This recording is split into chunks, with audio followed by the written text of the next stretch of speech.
O poder do agora. Introdução. A origem deste livro. Não interesso muito pelo passado e raramente penso nele. No entanto, gostaria de lhe falar sucintamente sobre como me tornei mestre espiritual e como este livro veio a lume. Até aos meus 30 anos vivi num estado de quase permanente ansiedade, intercalada por períodos de depressão suicida. Presentemente, é como se lhe estivesse a falar de uma vida passada ou da vida de uma outra pessoa. Uma noite, pouco depois de ter feito 29 anos, acordei de madrugada com uma sensação absoluta de terror.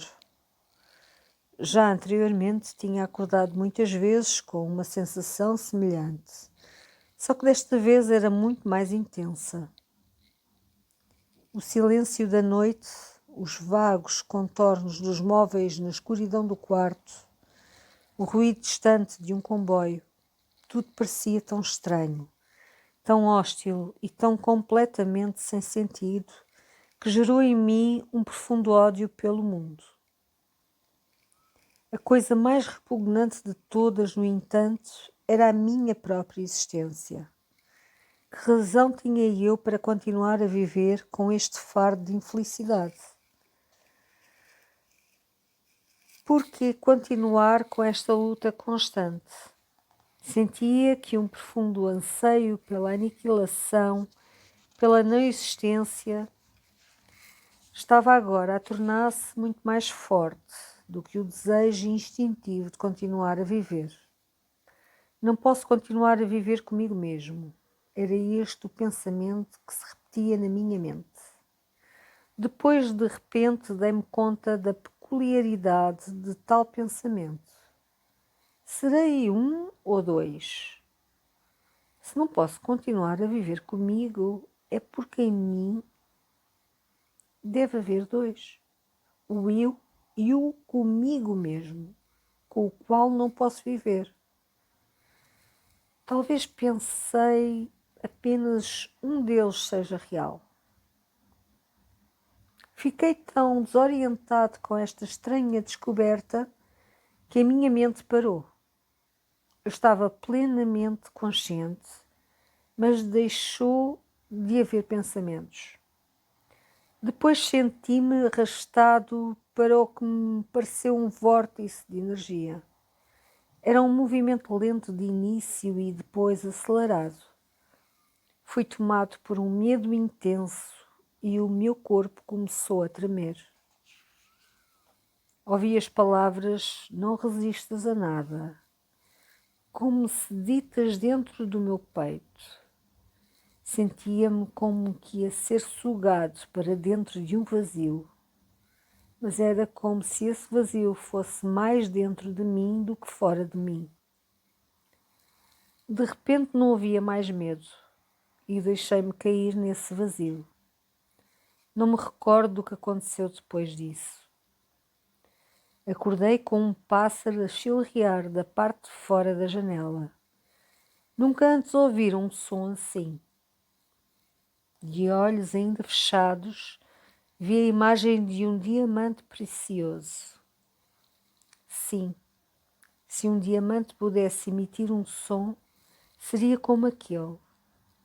Abri os olhos, a luz da manhã projetava alguns raios através das cortinas. Sem qualquer pensamento eu sabia que há infinitamente mais luz do que julgamos. A suave luminosidade coada pelas cortinas era o próprio amor. Vieram-me lágrimas aos olhos. Levantei-me e andei pelo quarto. Reconheci o quarto e, no entanto, sabia que verdadeiramente nunca o vira antes. Tudo era fresco e imaculado, como se acabasse de ter sido criado. Peguei em várias coisas, um lápis, uma garrafa vazia, maravilhado com a beleza e a vivacidade de tudo aquilo. Naquele dia, percorri a cidade completamente estupefacto, como o milagre da vida na Terra, exatamente como se eu acabasse de vir a este mundo. Nos 5 meses que seguiram, vivi ininterruptamente num estado de paz e contentamento profundos. Depois, esse estado diminuiu de intensidade, ou talvez assim me parecesse por se ter tornado o meu estado habitual. Continuava a poder funcionar neste mundo, embora compreendesse que nada do que pudesse fazer acrescentaria, fosse o que fosse, àquilo que eu já possuía. Sabia, evidentemente, que algo de profundamente significativo me tinha acontecido, mas não compreendia de todo o que seria. Só alguns anos mais tarde, depois de ter lido textos espirituais e passado algum tempo com mestres espirituais, é que compreendi que aquilo que toda a gente procura já me tinha acontecido a mim. Compreendi que a intensa pressão do sofrimento daquela noite deve ter forçado a minha consciência a retirar-se da sua identificação com o eu infeliz e profundamente medroso que não passa, no fim de contas, de uma ficção da mente. A retirada deve ter sido tão completa que o eu falso e sofredor sucumbiu de imediato, exatamente como se fosse um balão ao qual tivesse retirado o ar. O que restou depois foi a minha verdadeira natureza, a de um eu sou sempre presente, a consciência no seu estado puro antes da identificação com a forma. Mais tarde aprendi também a entrar naquele reino interior, intemporal e imortal, que eu percebera inicialmente como um vazio e a continuar plenamente consciente. Vivi estados de uma beatitude e de um caráter sagrado tão indescritíveis que fazia até mesmo a experiência inicial que acabei de descrever parecer insignificante. Houve uma época em que, por algum tempo, fiquei sem nada no plano físico. Não tinha relacionamentos, nem emprego, nem casa, nem uma identidade socialmente definida. Passei quase 2 anos sentada em bancos de jardim, num estado de intensa alegria. Mas mesmo as mais belas existências acontecem e passam. Provavelmente mais fundamental do que qualquer experiência é o sentimento profundo de paz, que desde então nunca mais me deixou. Por vezes é muito forte, quase palpável, e os outros também o podem sentir. Outras vezes fica algures em plano de fundo, como uma melodia distante. Mais tarde as pessoas vinham ocasionalmente ter comigo e diziam: "Quero isso que você possui. Pode dar-me ou mostrar-me como obtê-lo?" E eu respondia: "Você já o possui. Só que não o consegue sentir, porque a sua mente faz muito barulho." Foi essa resposta que mais tarde se transformou no livro que o leitor tem agora nas suas mãos. Sem me ter dado conta, voltará a ter uma identidade externa. Tornara-me um mestre espiritual.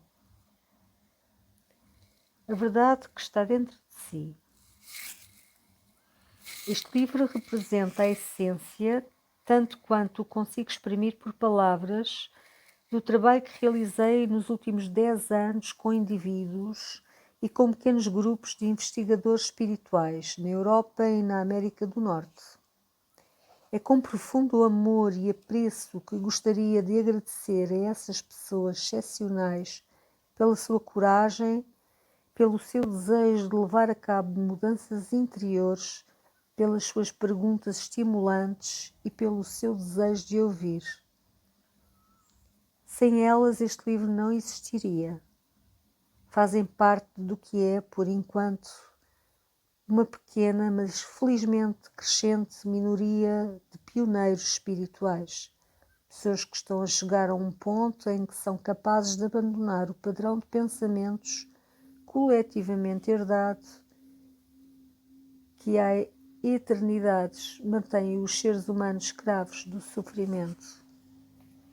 Tenho esperança de que este livro vá ao encontro dos que estão prontos para uma transformação radical e profunda, semelhante, agindo assim como seu catalisador.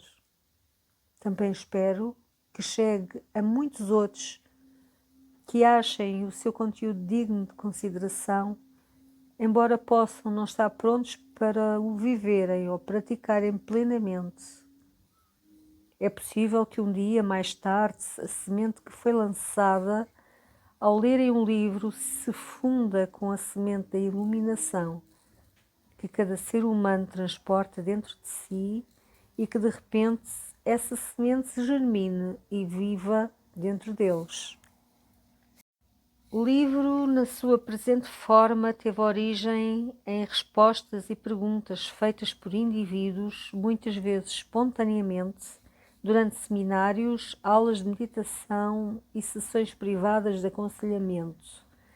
E por essa razão mantive o formato de perguntas e respostas. Nessas aulas e sessões aprendi e recebi tanto quanto os que perguntavam. Escrevi algumas das perguntas e das respostas quase textualmente. Outras são genéricas, ou seja, combinei determinados tipos de perguntas, mas mais frequentes, numa só, e extraí a essência de diferentes respostas para formar uma resposta geral. Por vezes, no processo da escrita, surgia-me uma nova resposta mais profunda e penetrante do que as que algum dia pronunciei. Algumas perguntas adicionais foram colocadas pelo editor com o objetivo de esclarecer determinados pontos. Verá que desde a primeira à última página os diálogos alternam continuamente entre dois níveis diferentes. Num nível chamo a sua atenção para o que há de falso em si.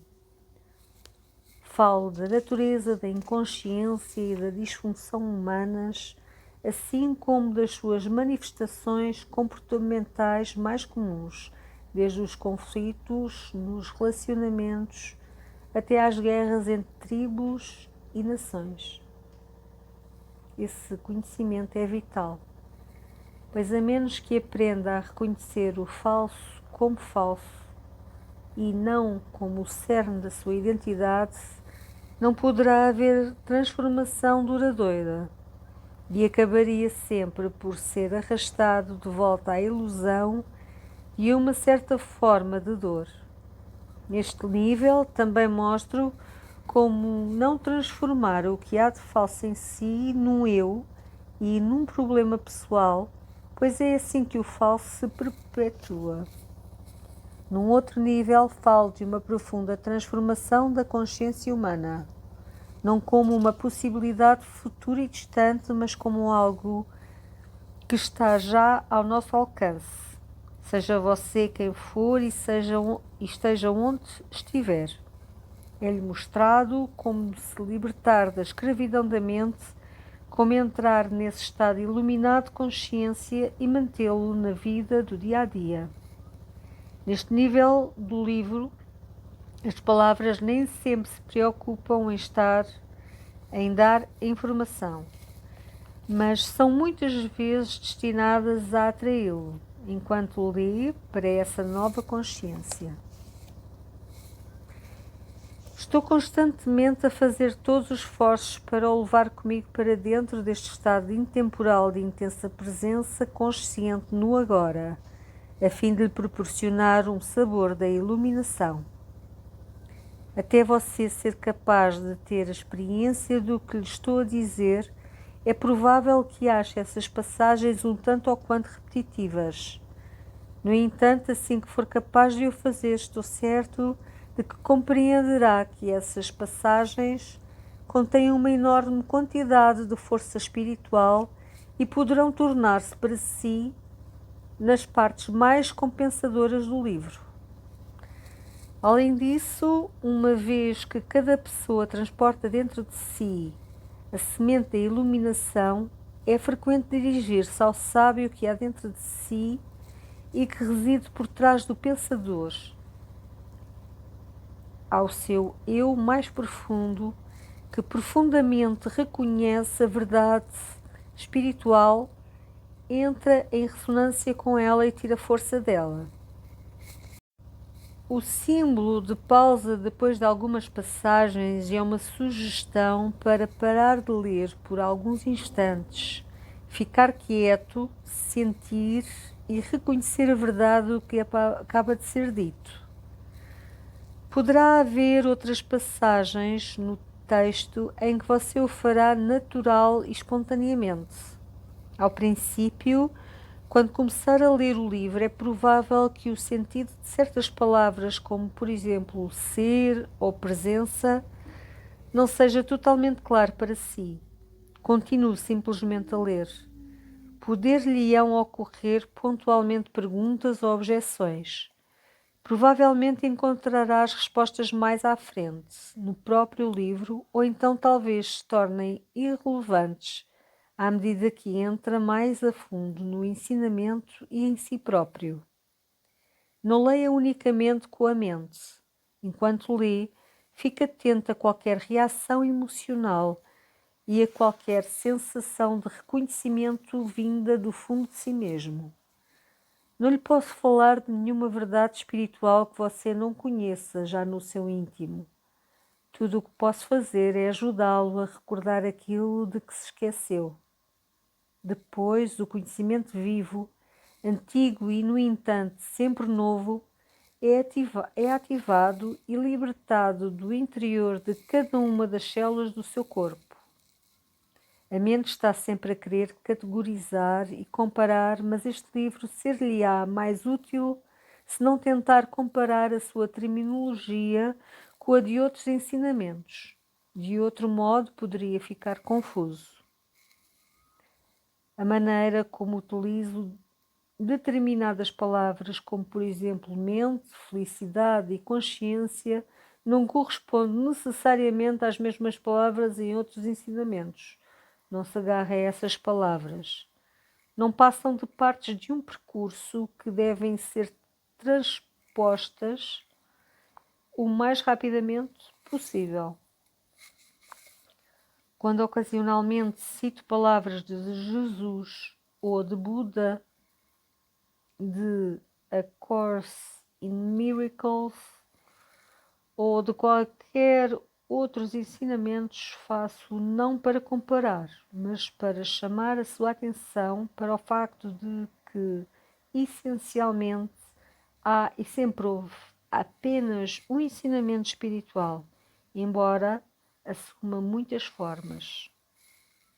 Algumas dessas formas, tais como as antigas religiões, foram tão sobrecarregadas com matérias estranhas que a sua essência espiritual foi praticamente apagada.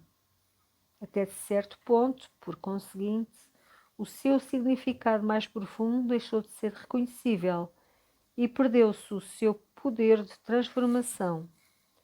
Quando faço citações de religiões antigas ou de quaisquer outros ensinamentos, faço para revelar o seu sentido mais profundo e assim restaurar o seu poder transformador, particularmente para aqueles leitores que seguem essas religiões ou ensinamentos.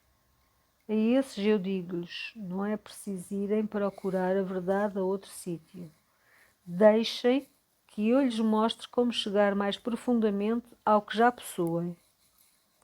Acima de tudo, no entanto, procurei utilizar uma terminologia tanto quanto possível neutra, a fim de alcançar um vasto leque de pessoas.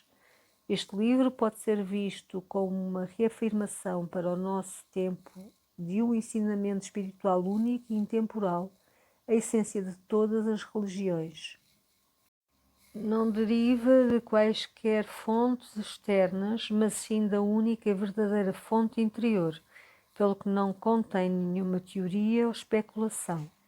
falo por experiência mais profunda e se por vezes falo de uma maneira muito frontal, é para atravessar as espessas camadas de resistência mental e atingir aquele local dentro de si em que já sabe, tal como eu sei, e onde a verdade é reconhecida quando é ouvida.